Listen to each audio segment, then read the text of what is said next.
Okay, Mikey. First off to say it's impressive how much work you've done on this. I know from looking at your blog in the past that you were a little bit behind and you really, really have caught up.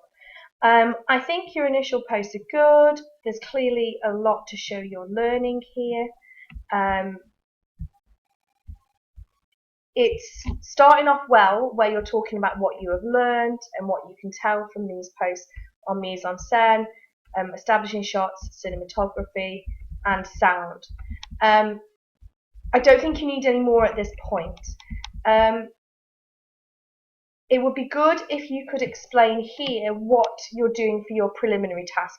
So what does it include? What shots do you have to have? And what roughly is the plot of your preliminary task? Moving on. I like the fact that you've got some photos here of you making your prelim and the editing here.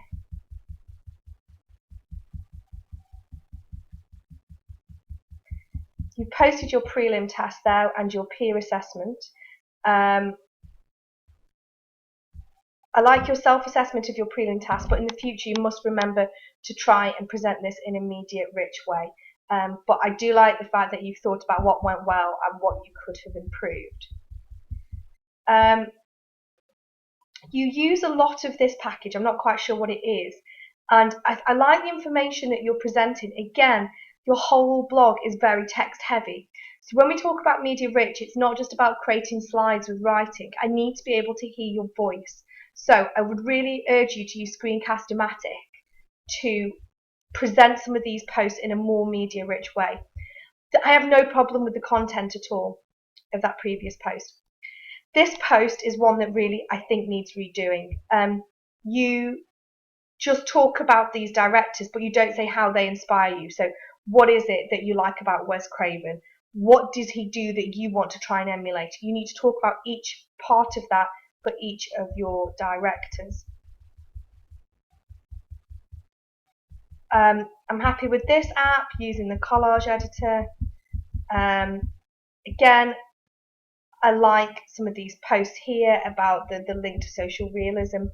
You could talk about the use of mise en scène in these images. I think that would be a bit more powerful. You could do that by just adding a bit of text under this post, because you do go on in a prezi further on to talk about the codes and conventions. I couldn't get this video working. I will try again, but maybe we need to look at that in class together. I'm sorry, I don't think it is a video. Okay, so I like the evidence here with these timelines showing that you've really investigated how film openings work. I like this idea here showing your ideas in process, and this is great, seeing the construction of your timeline, thinking about camera angles and thinking about what needs to happen in each scene. Your target audience posts are all great. It shows that you've really thought about the combination of the social realism, the action adventure, and the thriller. And I think you've successfully identified who is going to be the target audience.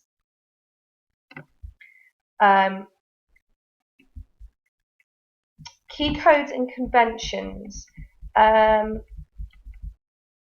liked this prezi. See if you can embed it a little bit more. Sorry about that. Here we go, this one. See if you can embed it into your blog, the prezi, because it takes a little while to load when I'm clicking through it. Here as well, you really identify the excellent codes and conventions.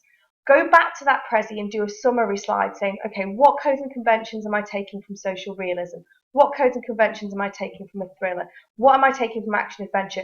How is that going to work in my film opening?